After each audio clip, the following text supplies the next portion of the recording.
É o primeiro dia do resto da tua vida. É verdade, e desta semana também, em que celebramos os 20 anos dos Gato Fedorento. Repara como nos apropriamos desses vossos 20 anos. Olá, Miguel Góis. Olá, tudo bom bem? Dia. Bom dia. Ou será Tiago Dores? Tiago Dores, sabes que às vezes Às eu ia vezes? na rua e chamavam Tiago, Tiago, e eu pensava, bom, Não é comigo? não é comigo, não vou virar. E safavas, isso era bom, Safava-me, acabava sim. por ser bom. E nunca tiraste proveito dessa confusão entre os dois? Não, mas eu gostava muito porque houve uma altura que eu pensei, pá, eu e o Tiago podíamos formar só nós os dois uma dupla. E vocês sabem como é que se ia chamar? Os outros dois. Claro. Eu agora, não sei se vocês repararam, agora tenho aqui, usei uma arma contra a cara de parvo, que é, agora Qual é? achei que é uma barba. Um grande Pois é. barbão. Pois é. E pá, estou um bocadinho chateado com a reação das pessoas, porque há umas pessoas que dizem, pá, fica-te um bocado mal.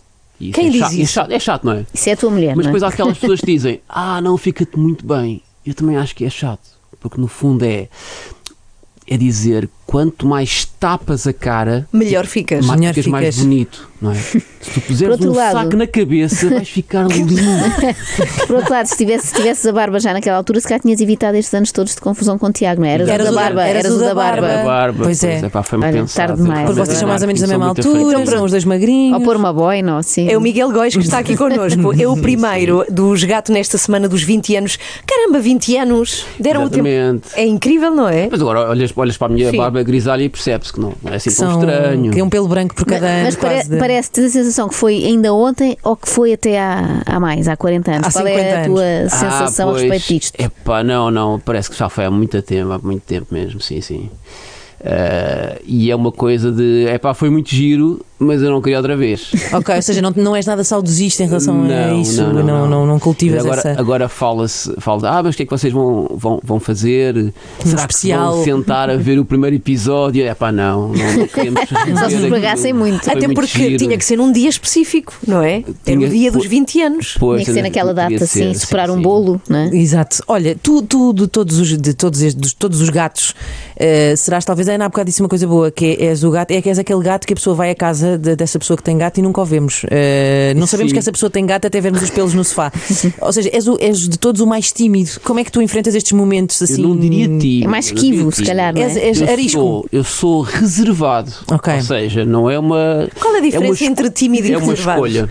Quando se é reservado, é uma escolha. Sim, eu percebo. ok, já Ele até percebi. pode ser extrovertido, Sim. mas não quer. Sim. Mas não, exatamente. Não quer estar- Ele guarda-se. Sim, mas vocês aqui têm alguma dificuldade em fazer esta entrevista, porque vocês tiveram imensos dias a pensar, mas qual é a característica do Miguel? Sim.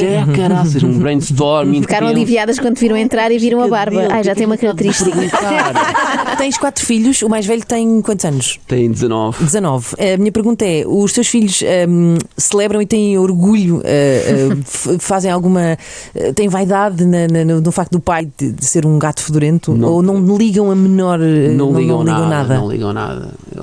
Eu acho que eles devem ter visto que é 5 sketches do gato fedorento. Ou então fingem.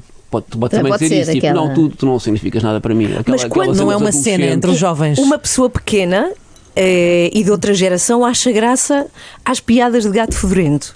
Quão intemporais são? Epá, pois. Acho que agora há uma nova responder. vaga no TikTok, não sei se já Uma soubeste nova disso. Há sketches vossos aos bocadinhos no TikTok, portanto, se calhar esta nova As pessoas que geração não gostam vai mais devem descobrir adorar agora. essas novas vagas. que aparecem. Nunca morrem, nunca Faz morrem. sentido, estas coisas têm sempre assim o seu comeback, não é? E portanto está na altura. Ainda te lembras do primeiro sketch dos gato? Epá, essa é uma história muito engraçada, porque no outro dia estávamos a conversar e cada um tem uma versão sobre o primeiro. Ah, sério? Sim, por isso somos Não há claramente consenso. 3 velhinhos. Mas não é? olha, agora Conversávamos vamos com ter os uma outros, oportunidade de lembras? perguntar a todos qual é para ti o primeiro. Epá, pois é, para mim o primeiro é um que é à porta da SIC e é houve um acidente e está Estão a relatar o que uma aconteceu, testemunha não é? muito calma Sim, e depois sim. está uma testemunha muito exaltada. É o que diz: o carro foi porque é um harmónio. Era Sim, esse? Exatamente. Agora Exato. vocês vão ver o que é que Nos os outros próximos dizem. dias, Vai olha, ser no muito fim giro. juntamos é que tudo. não é sequer no mesmo sítio. Nós temos versões diferentes sobre o sítio, não é o sketch. Isso é ótimo. Que alegria, Sim, que depois vamos maravilha. juntar tudo. Tudo. Na quinta vamos juntar as respostas todas. E foi sempre divertido ou chegou a ser chato? Não. O chato fedorento. Não, Oh, foi Ana, sempre pelo amor de divertido. Foi sempre divertido. Profissional. E vou-te dizer para quem é que foi mais divertido. Era para o Zé Diogo. Porquê? Porque o Zé Diogo era sempre o primeiro a desmanchar-se. Pois ele ria muito, não E é? estragava os takes todos. Portanto, o Zé Diogo era um elemento dos Gato Fedorento e era o fã número 1 dos Gato Fedorento. Então, às vezes, a meio do sketch, tínhamos de dizer: ó Zé Diogo, pedes o autógrafo ao Ricardo mais tarde, está bem? Agora no meio do sketch não convém para estragar. E a ti nunca te acontecia? Desmanchaste? Epá, acontecia-me, mas era sobretudo quando o Ricardo não descontava certas coisas que ia fazer. Por exemplo, há um sketch que é o Chatanato, que é um orfanato de chatos. Foi a Ana Galvão que escreveu, que deve ter escrito isso também. É um orfanato de chatos, e o Ricardo está a fazer de um dos chatos que quer ser adotado pelo casal. E então é a parte em que ele está a falar, está a tentar convencer o casal de que ele é muito interessante. Então está a ser muito chato, claro. E ele não nos contou que ia fazer o seguinte, que é, ele está a falar e de repente eu vejo a levar a mão ao bolso da camisa e tira de lá uma bolachinha e começa a comer. Como é óbvio que toda a gente começou a rir, porque ele não ouvia essas coisas. Ele fez isto. Tinha assim uns elementos de surpresa para sacar da manga. Muitas vezes, sim. Epá, que maravilha. Entretanto, há pouco estavas a dizer que era frequente entrar num sítio qualquer e começar, está aqui um fedor. Que fedor! Tens noção que há frases que ficaram para sempre, nomeadamente qual papel? Para o papel, suponho que tu próprio não as uses, digo eu. Não. És o pai, o autor de alguma dessas frases que até hoje se usam 20 anos depois? O que nós costumamos dizer é nós não conseguimos escrever a pensar em frases que claro, ninguém pensa que está a cunhar uma expressão para o futuro, não é? Se bem que há pessoas que dizem, durante a escrita, há pessoas que vinham dizer, olha, escrevam isso com bordões. Pois. E é uma coisa que é impossível. Não é? Qual foi aquela que tu não, escrita por ti ou não, mas que não imaginaste que pudesse ficar, que durasse até hoje? Eu acho nenhuma, não é? Quando nós estamos a escrever, nós não imaginamos que nenhuma vá ficar. É que até hoje, não é? Qual papel? O papel. Sim. Vocês, tu já conhecias o Ricardo, creio que dos tempos da faculdade? De outros carnavais. O teu primeiro trabalho foi logo como guionista, ou chegaste alguma vez a ter outra profissão? É pá, sim. Assim a sério, trabalhei por um professor universitário lá da minha e comecei a fazer um mestrado no ISCTE. Mas eu acho que já foi depois de eu e o Ricardo começarmos a escrever, porque nós tínhamos uma empresa de textos antes de irmos para as produções fictícias. Acho que foi... não sabia. Como é que se chamava? Sim, chamava-se Argumentos de Peso. Argumentos, claro que sim. Muito bem. Ainda não havia a empresa na hora, não tinham daqueles nomes tipo sonhos delirantes. Sim, mas podia ser, a nossa podia ser uma dessas empresas. Sim. Mas vocês foram muito grandes, vocês tiveram um talk show com todos sentados. Foi na RTP? Tu nunca te deslumbraste com tudo aquilo? Não, pois tenho a noção da realidade. Não, por acaso esse talk show, há uma história interessante que é, no primeiro episódio desse talk show, nós combinámos... Qual era? Isso era o Disque é uma espécie de magazine, claro. Sim. Que era na altura considerado por muitas pessoas o programa Isto é uma espécie de magazine. E então nós combinámos no primeiro programa, olha, eu vou dizer isto, depois tu vais dizer aquilo. E então sim, o Tiago diz aquilo e foi horrível, o primeiro episódio foi horrível. E, portanto, éramos nós a tentar ser uma coisa que não era. Ser assim muito certinho. Ter ordem, não é? E depois percebemos que aquilo que era engraçado era enganarmos-nos, repararmos, corrigirmos os outros, dizemos que os outros eram parvos por terem dito uma coisa. E é aí que nascem também os tesourinhos experimentos. Sim, nós passávamos horas e horas no arquivo da RTP. Sim.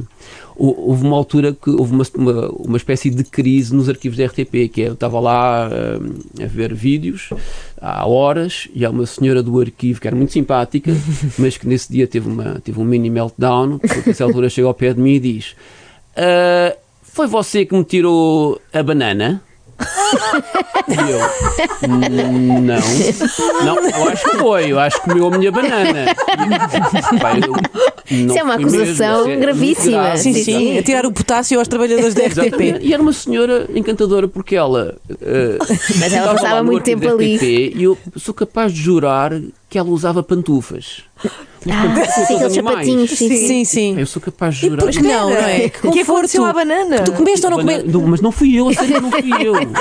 Essa acusação... Tiago Dores, você comeu... Desculpa, Miguel, estou brincando. Se calhar foi o Tiago que falou. Comeu ou não comeu a banana da senhora? Tu comeste e eu, pois, se calhar está resolvido o mistério, provavelmente. Tenho que perguntar amanhã. Que maravilha. Miguel, tu, à semelhança diria que a maioria dos elementos deste grupo, o Gato Fedorento, não tens redes sociais. Quanto mais o tempo passa, mais vontade tens de continuar a não ter? Ou alguma vez te pensas, se calhar devia ir lá a espreitar? espreitar, não, é pá, de vez em quando mandam-me coisas do que se passa lá e é mesmo um universo que eu não pretendo frequentar. Pois. Mas quando se tem a tua profissão, agora falando a sério, como guionista e uma pessoa que tem que estar em cima da atualidade, percebe perfeitamente não se ter redes sociais, mas tens que ter assim uns enviados, não é? Precisas ter assim uns olhos nesses sítios. É verdade. Tu pedes aos teus filhos, olha, mostra-me aí. Eu não peço, mas depende muito das pessoas que mandam coisas que se passam lá, sim, isso é verdade. Já te chega meio triado, não é? Sim, só chega ao que interessa. É bom não ver o lixo todo. Claro. Por falar nisso, tu não tens nada, não tens nenhum fake Insta, não sei o quê. Não tenho mesmo nada, ok, mas quantas horas passas tu a ver televisão e a ler jornais para escrever o que escreves? Para fazer o trabalho que fazes para o Ricardo ao domingo? Sim, não, são algumas horas, sim. Atenção, o que é interessante é, às vezes, a parte mais interessante é nós às vezes não vemos aquilo que os jornalistas tratam, ou seja, o resumo que eles fazem da atualidade, vamos mesmo ver os brutos, os chamados brutos. Isso é muito interessante, porque temos uma outra perspectiva sobre aquilo que aconteceu e, por exemplo, posso dar um exemplo da comissão do João Berardo, que durou 6 ou 7 horas, ou 5, 6 horas, e nós vimos aquilo várias vezes, porque depois quando chegamos ao fim ficamos a pensar qual é a parte útil e temos de voltar atrás, rever já com uma ideia do que vamos fazer. E às vezes os jornalistas têm de sair mais cedo, que foi o caso, aquilo prolongou-se pela tarde. E não apanham... E depois nós vamos ver os jornais e há partes que não estão lá, porque eles estão com pressa e têm horários para cumprir, e então é engraçado que sejam os humoristas põe às vezes coisas que escapou. O dedo na ferida, claro. Pelos constrangimentos da profissão de jornalista. E falando do trabalho com o Ricardo, 0 a 10, como é que classificaria o trabalho de Joana Marques nessa equipa? Joana Marques. Por favor, não. Ela tem de sair para eu dizer isso, não é? Aqui ao meu lado. Prefiro sair até porque o meu trabalho tem sido fraquíssimo. Eu ainda estou convencido que vocês convidaram-me para aqui porque a Joana não tem extremamente desagradável de amanhã. Quem precisa de material. Talvez. Mas até agora estou desiludida com a tua prestação. Esperava pior. Era 2 em 1. E tu perspectivas, eu quase consigo adivinhar a resposta, mas vou tentar na mesma. Pensas alguma vez no futuro e pensas o que é que eu vou fazer depois disto, quando isto acabar? Há essa história muito com os jogadores de futebol, não é? Penduram as botas, o que é que vão fazer depois? Tu imaginas-te a fazer isto até aos 90 ou pensas ainda ter uma outra carreira? Chega ali aos 60 e vou abrir um restaurante. Um restaurante? Não. Não, eu vejo-me escrever para sempre, sim. Eu tenho uma visão um bocado... Romântica? Não, sim, romântica no sentido em que quase todos os dias eu escrevo e vou fazer isso até ao fim da minha vida. Não é romântico, o Miguel tem 4 filhos. Que comem muito.